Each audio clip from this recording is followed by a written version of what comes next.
Okay, so let us now look at another practice problem. So you have here a government who has basically decided to replace an old bridge with a new bridge. And there are two potential contractors, one of whom would get the job. So there are only two people who can kind of like two firms that can build the bridge.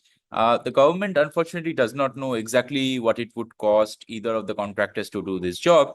And its investigators have basically gone out and discovered that the cost will take one of the three possible values. Either the cost will be high or medium or low, with H being greater than M being greater than L, right? So this is the ordering.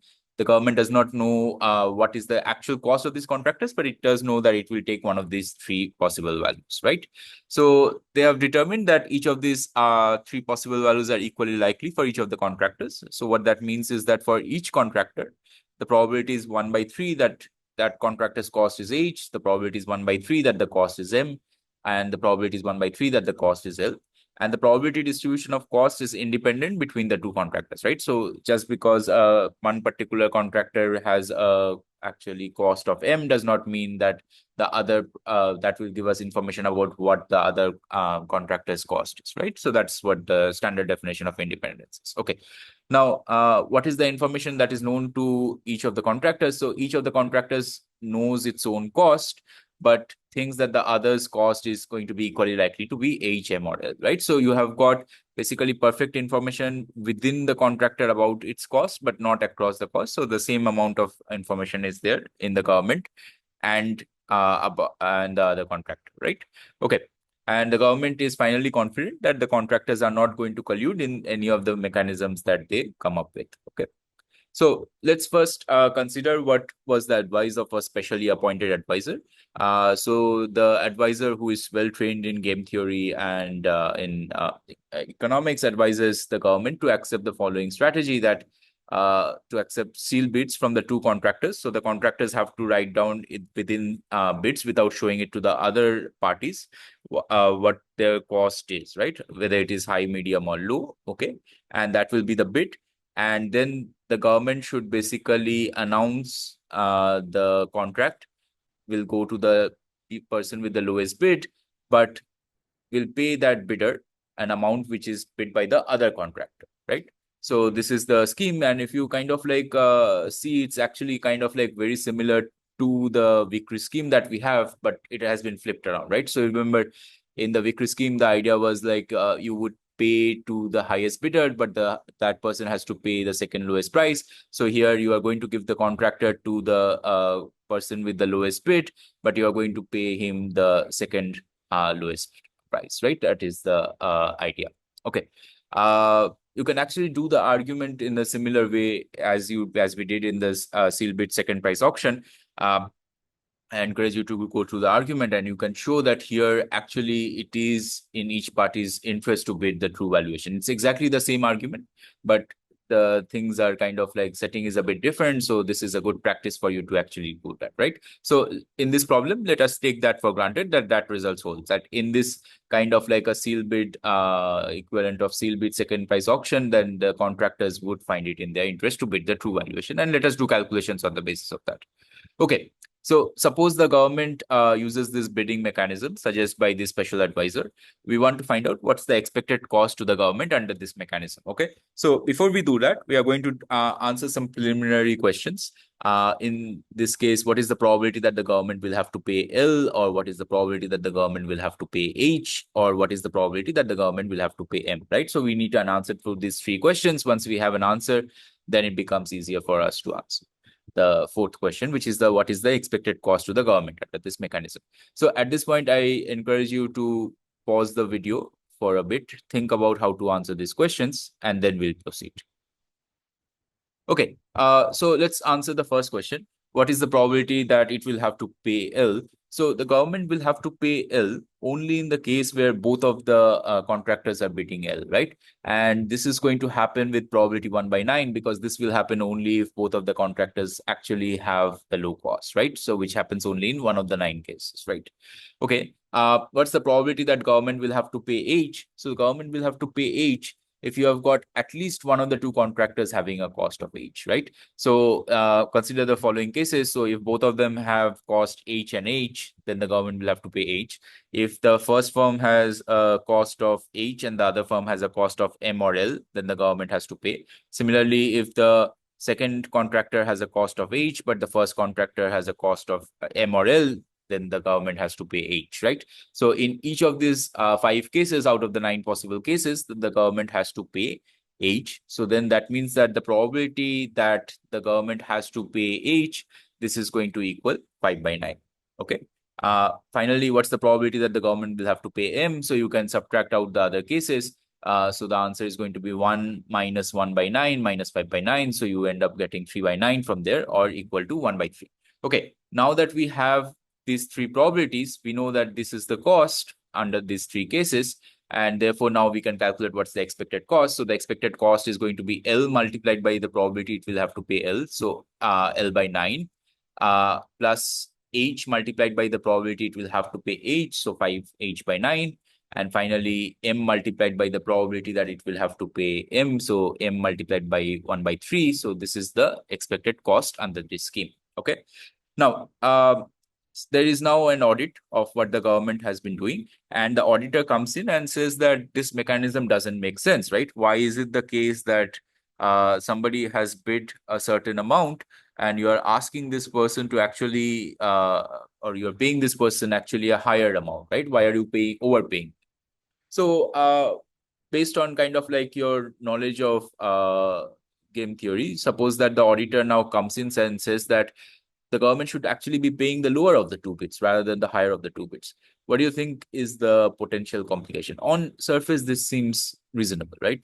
If somebody is bidding lower, you are giving the contract to that person, that is fine, but you are paying this person the higher bid. So it makes more sense, perhaps, from the auditor's perspective, that you should actually kind of like pay the lower of the 2 bits, right, rather than the higher of the 2 bits. Well, the potential complication comes in from the fact that once you kind of like have this type of scheme, then actually the maybe incentives for the firms to actually kind of like misreport what their thing is, right? So remember, it was only under the second price kind of like auction type of a setting where there is actually interest for each of the parties to actually truly report what their true valuation is, right? In this case, what their true cost is. Once you change the auction format, so as for example, when we changed from second price auction to first price auction, there we saw that there were incentives created for the bidders to not reveal their true values, but to actually give a bid which is lower than their true values, right? So similarly here, we'll see that the potential complication is that now it creates incentives for the firms to actually kind of increase the cost, right? Or state their cost what it is. So let's look into more details about the auditor's mechanism. So the contracts, as before, are going to be awarded by sealed bids. Since the contract's cost can only be H, M, or L, the only bids of H, M, or L will be accepted, right? Because already the investigators have determined it will be one of the 3 cases. So the contractors would have to specify which one of these 3 cases, right? The contract is going to be awarded to the low bidder at a price the low bidder bids, okay? And if there is a tie, then one of the bidders will be selected and contract will be awarded to him at that bid, okay? So that's the scenario that you have here. Okay, so let's think about this complication that we mentioned. So suppose that the contract is actually awarded on the basis of this mechanism. Then suppose that there is a contractor which actually has a cost L, then would it have incentives to actually bid L, right? The answer is no, right? Why is that? Because suppose this contractor with cost L actually bids L, then in that case, what is it's going to be profit? Well, it will always be 0, right? Either it will not win, in which case its profit is 0, or it will win, but it will actually get an amount of money which is equal to the cost, and so therefore it will get a profit of 0 for sure, right? On the other hand, if it increases the amount that it is stating, right? So there's a possibility that it will not win, in which case it's getting 0, but there is a positive probability that it will still win with a higher bid, right? In which case it's going to get a positive profit, right? So then the expected profit becomes strictly greater than 0, which is better than what it would have got if it had bid L, where it would have got 0 for sure, right? So there is now basically an incentive to actually increase the bid compared to what its actual cost is, right? Okay, so suppose that we still go ahead and adopt the auditor scheme. Now, both contractors are going to respond by increasing their bids if possible, right? So one possible thing that they could have done is that if you can increase it, then increase it by one level, right? So what that means is if the actual cost is L, then bid M. And if the actual cost is M, then bid H. And if the actual cost is H, well, you cannot bid a value higher than that, then you have to bid H, right? So this is a strategy that is going to be adopted. Okay, let's assume that. Now, under this basically scenario, what's the expected cost of the project? So again, I encourage you to pause and think about it, and then we can do it. So if you think about it, basically what we need to figure out is that what are the scenarios in which you are going to have a bidding of H, and what are the scenarios under which you are going to have a bidding of M, right? So if both of them actually had cost of H, so in that case, clearly both of them is going to bid H. So, but suppose both of them had a cost of M, because both of them are increasing the cost by one level, so both of them are again going to bid H, so the cost is going to be H. Again, if you have one party having a cost of H, the other having a cost of M, both of them will bid H. And that has two possible cases. So out of the 9 cases, in 4 cases, the government will have to end up paying H. And in all the other remaining cases, the government is going to have to pay M, right? So there's no case in which the government actually pays L, right? So therefore, the expected cost under the auditor's scheme is going to be 4H by N plus 5N by N. Now, suppose that in this case, the auditor has taken the special advisor to court and said that, there must be something wrong, but otherwise, why was it kind of like proposed? So can the special advisor come up with cases where actually the expected cost under the special advisor's mechanism is less than that of the auditor's mechanism? So as we have calculated, the expected cost under the advisor's mechanism was this amount that you saw, right? And the expected cost under the auditor scheme is this, right? So now if we compare, you can see that if you have H plus L less than 2M, then in that case, actually the expected cost under the advisor scheme will be lower, right? So you can do that by comparing these two expressions.